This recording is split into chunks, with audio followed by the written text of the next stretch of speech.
Oh yes, now Familamo, welcome back to another video on Jazza TV. It's been 1 week today since I fulfilled my dreams and become champion of the world, which was a fantastic night. I'm going to tell you all about it, what I can remember. I've had time to reflect. It's been a whirlwind, to be honest, but I've had time to reflect, and I'll tell you what's going on in the head of somebody who's becoming the world champion. I'm very, as you can see, I'm buzzing. It's like, all right, Jazza, calm down. Let it go, will you? Let it go. But I can't. It was my dreams. It's something I've always been so passionate about, and I'm very happy and grateful and proud to say that we made it happen. Coming home, oh no, so we went back from Istanbul. We fought in Istanbul, and then after the day after, the night of the fight, we went to some gala. It was a royal gala or something like that with all the celebrities there, and we got invited to go, and I felt a bit obligated to go, becoming the champion on their show and stuff like that. And they put a lot of money into the show, the IBA, so I felt obligated to go.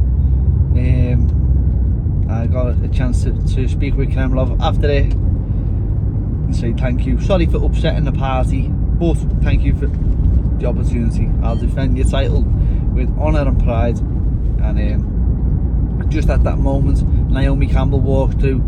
She had the ability to flick people out the way with a aura. She floated through the crowd, shooing people out of the way, and I thought, this is not for me. This isn't for me. So I went in for 10 minutes, had a conversation with Kovalev. Kovalev was speaking to me. Kovalev's got that darkness behind his eyes, you know. And I was looking at him thinking, I just don't want to say anything wrong. Not that he can speak a word of English and I can speak a word of whatever he's talking right now, but if I say the wrong words, I feel like he's going to butt me.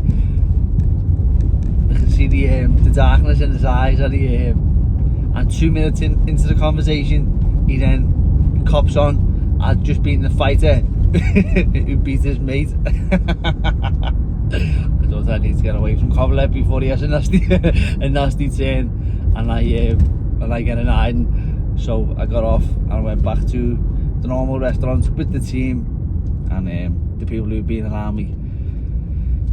Not all the new people. So yeah, there's a lot of new people, by the way. That's one of the things that happened. There's a lot of new people.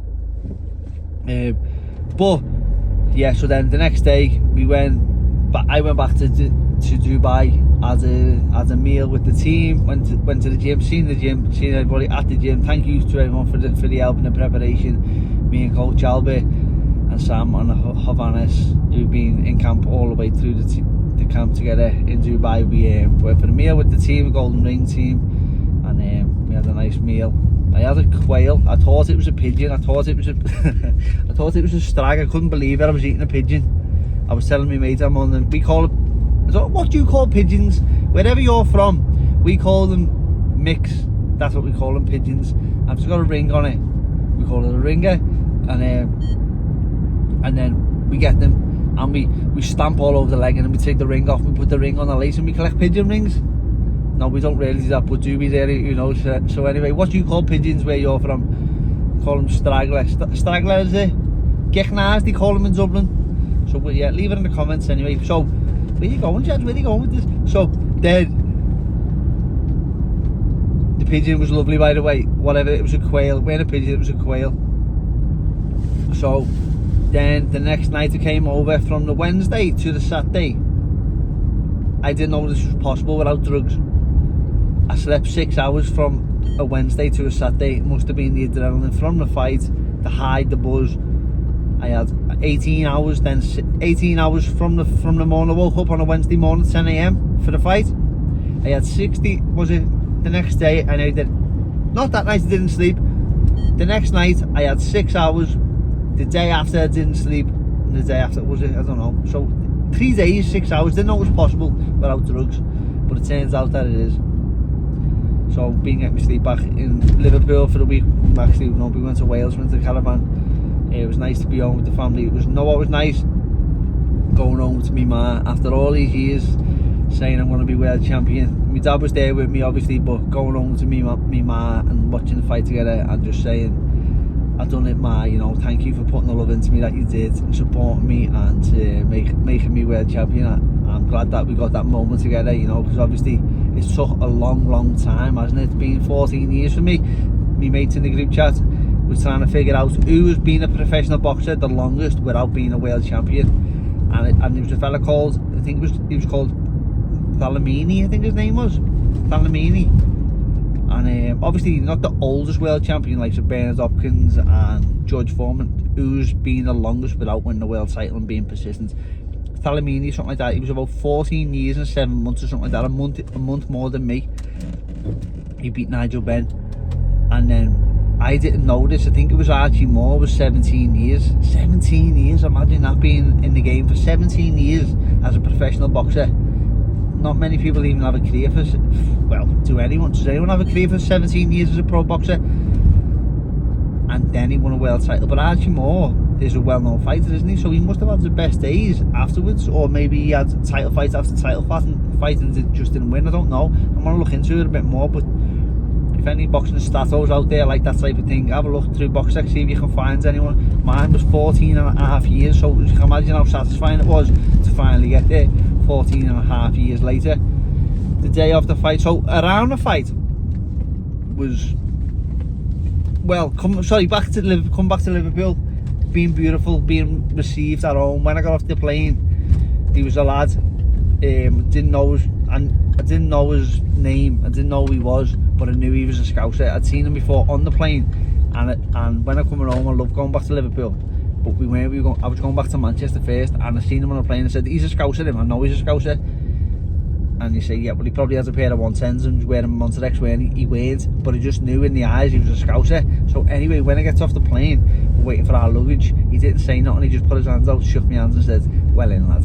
And you know what, it was just great to be back home and to be acknowledged off my own people, the people who I care about, you know, Scousers.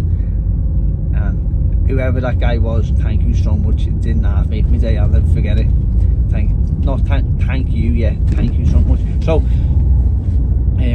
on the fight, around the fight, when we got there, it was sort of like we were a spare part. We were only there, they did look after us, like, they really did. They put a lot of money into it, put me in the suite and all that. But I'll tell the story about making the weight. So when we were making the weight, I only needed to do a little skip, so they phoned me. I didn't need to go, because my room was so big, there was space enough to do a little skip in the room, so we just done it, put the music on with the lads, and just had a little bit of a laugh. We're the training session, it was just a little skip out. So halfway through the skip, maybe, I don't know what has happened, this is I'm paranoid, me, especially when you're dealing with Russians. I was paranoid. So the hotel phoned the room, something like 8 PM at night.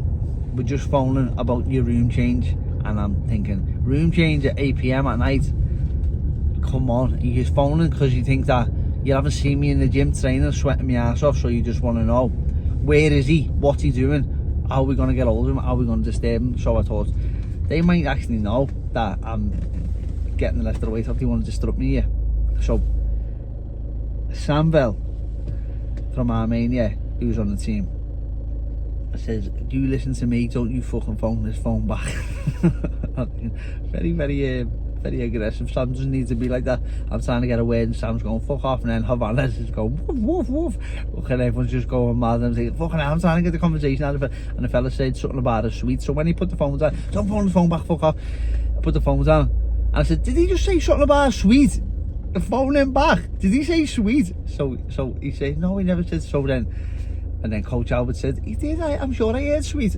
So he phoned him back, and now he's gone from saying, don't you fucking phone this phone back, to now say, you tell that fella, whoever that was, phone this fucking phone back now. Did he say sweet?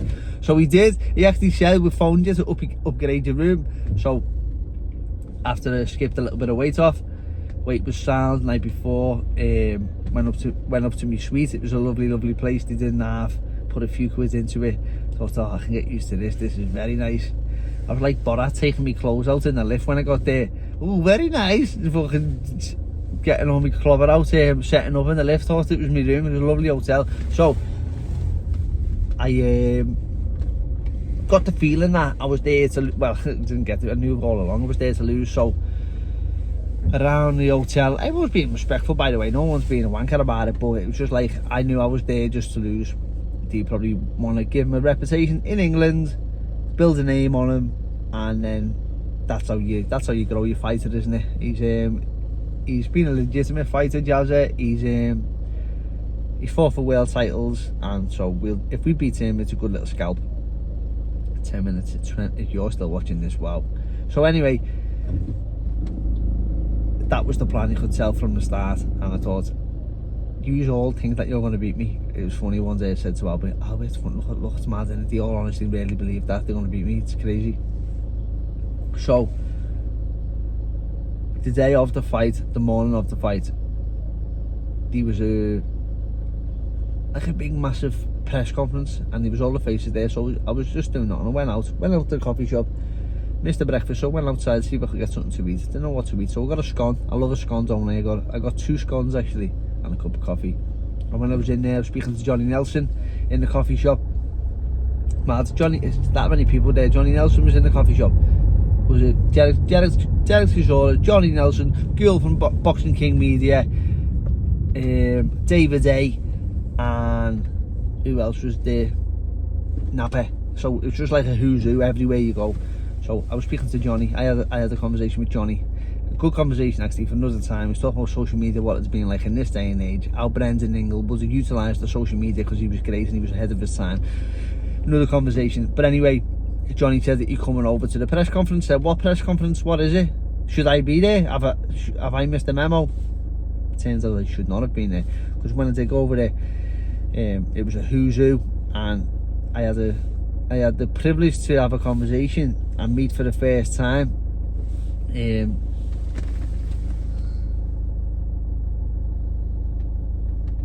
Sorry, I had the privilege to meet for the first time Spencer Brown. What a fella, what a story. He told me he was back in boxing, in business and stuff like that, and now he's in this situation that he's in right now, so it's amazing to see. It was a privilege to speak and get to meet Spencer. But then so all the people went up. Tyson went up, Bud Crawford went up, Umar Kremlev went up, Alcesta went up, and then he was just talking about what the plans are and stuff like that, promoting the IBA. And then also I just got off then because I think he was going up with my opponent, Better Gassiev, was going up, and he was signing the new game. I don't know if it's a PlayStation game or what. I'm still stuck in the 80s. I think it was a Super Nintendo game he was signing to be on. So might have been Atari. He was signing for this game. I think virtual headset maybe. I'm not too sure. He was signing to be the face of the game anyway. So that's how little chance they gave me to even come close to spoiling the party. He was signing on that day the game to be the face of this game, the PlayStation or whatever, I don't know. So I got off, went back to my room, had a little nap before the fight. The next morning after the fight, the people from the game, they came over to me and said, would you like to be in the game? And I thought, it's mad how things change, isn't it, after a win. But then yeah, we went to the show later on that day. The show was just downstairs in the hotel. It was a huge place. The team all got together. Myself, Mitchell, Avanes was fighting himself. He was fighting 2 before me. Sam Bell, Mark Kennedy, and my dad and Albert. We all went down. We got in our changing room. The changing room was just a divider between me and him, which is mad, innit? You're fighting for a world title and you're both in the same changing room, really. With you can hear each other hitting the pads and all that. I can't actually remember hearing them hitting the pads. I don't know if they went out or not, but I know I seen them in about 20 metres away from me. That's where they was warming up. So it was a bit mad, really. But when we went out, we warmed up. Avanes won first of all. Avanes knocked his opponent out in the 9th round. He gained his title, which was amazing. So it was one for the gym, and now we were going in. Before me, Albert come in and warm me up, my arm fella. I said, Dad, put them pads on there, Dad, give me a little warm up. We're about warming up. It was about going out there with me dad. After all these years, everything he's put into me, and he gets to warm me up for the world title. It was a beautiful moment, you know, beautiful moment. My arm fella kind of all the pads were out without jarring my elbow, so I couldn't hit them hard. So yeah, that was beautiful. Albert came in and he caught it on the telly. I didn't know this. Apparently on the telly beforehand, you can see my arm fella warming me up. So special memories for me and my arm fella. So then we came in, we warmed up, had a great feeling, just felt the Lord was with me all this time, as it was like I keep on saying, it was the 100th fight for the world title, 2 dreams I had. I just felt that it was meant to be. On the way out there, waiting backstage, we obviously walked past each other to get our spaces to come out, and they're sort of half laughing at me, you know, like looking at me to say like, yeah, you won't last long, let's see now, you know what I mean? But I just knew what was about to go down. And then yeah, so the first round of the fight, you can watch the fight, you can go online and watch the fight. 4th round, we ended up stopping him in the 4th round, but afterwards Tyson Fury gets in the ring. Beautiful moment, you know, the champ, he is the champion, he's our champ. Tyson Fury awarded me with the IBA title and given the WBA title, which will be upgraded once Lamont Roach steps in the ring against Javante Davis. And yeah, just the dream come true. Beautiful moment for me and my old fella with my new coach and my new team. Albert was has played a massive part in it, so I'm very grateful, you know. And then what did I do then? Went back to, I don't know then, yeah, it's been a whirlwind, like I say. So yeah, coming home, being greeted really nicely. I haven't told anyone at the moment yet, because I know as soon as I do, will he come here, will he come here, will he come here. So today I'm back to work. So my first run this morning, running on the streets of Liverpool like I always have, saying I'm going to be world champion. Today was the first time I got to do that. It was beautiful. All these years I promised myself to reach that stage, and now today I was running as world champion. It was just nice, you know, and I've got a little bit more hunger in me to go further and do more things. I've got to write new goals down now. I've got to make new plans, and I've always had them, but it was this one what had to go first. Couldn't put the cart before the horse. So where my head is now, so my advice to you, I'm going to ask some of my boxing friends for some advice around this right now, because I don't know everything. I'm in a new position, new situation. When you're granted your wishes, sometimes alongside that you're granted a lot more than you bargained for, i.e. temptation. Everything's given to you. So I've been given a world title, but I've also been given a lot of temptation. So I'm just asking the Lord now to show me the difference between a good thing and a bad thing in this situation. You know, a lot of endorsements have been on the case saying, can we come on board? But I've had a good team, people like I'm on Sirix, backing me for the last few years when nobody else would apply. Nutrition, Integritas, property developers, these people have backed me, you know, over the last few years. Now I'm not disregarding the sponsors that I have got, I'm just talking about when it was the darkest times. Things are just changing like fast, really fast, and it's surprising how fast it's changing for me, and I didn't expect that to happen. So I'm just trying to ask the Lord for some guidance to stay close to God and not get carried away, and to keep me feet on the ground, and to do the right thing and keep on the straight and narrow, because it's a very important time now that I do that. And I feel like I'm in a position that I can provide for my family now, and I can do what's best for my family, and I can a lot of pressure's been taken off my shoulders in terms of actually getting there. Now I can enjoy my career. Doesn't mean I won't be not blasting every single day, training hard every day, getting better every day. It just means that I can enjoy it, because no matter what, it can't be taken away from me. So very grateful and blessed to the Lord. And now, thank you. Where the video is going is thank you everyone for all the support all over the years. Everyone who's even messaged me, come to a fight. I missed the early days when we were on the bus going to the shows. Everyone who helped me from the very start, my sponsors at the start, Tommy from Avondale, like there's so many people who've helped me out, and the people behind the stage like Franny and who's helped me out, me amateur coaches, Kevin Smith and Georgie Tell. There's just a lot of people here. I'm going to be leaving out by saying this, but everyone who knows who's helped me out, and all my family members, everyone who's given me a touch to get to this place. I'm not fucking retiring here. What are you going on about, Jazz? You've got a list there, but I'm just saying thank you to everyone for all the help and support to get me to where I am, because it's made my dreams come true, and I'm very grateful. I'm going in the gym here now. We're going to myself and Mitchell, we are managing still, so hopefully I can use my platform right now to help other fighters. We're going to sign young Abby McKay today. Abby McKay is going to be signing with us, who's trained by Jay Carney. So yeah, I'm going to go in the gym now and see Abby and get the ball rolling on her professional career. So yeah, keep up to date with some of the fighters, and give them a little follow if you can. But yeah, Family Ammo, thank you so much for watching this video. Please like, subscribe and leave a comment. Thank you for everything.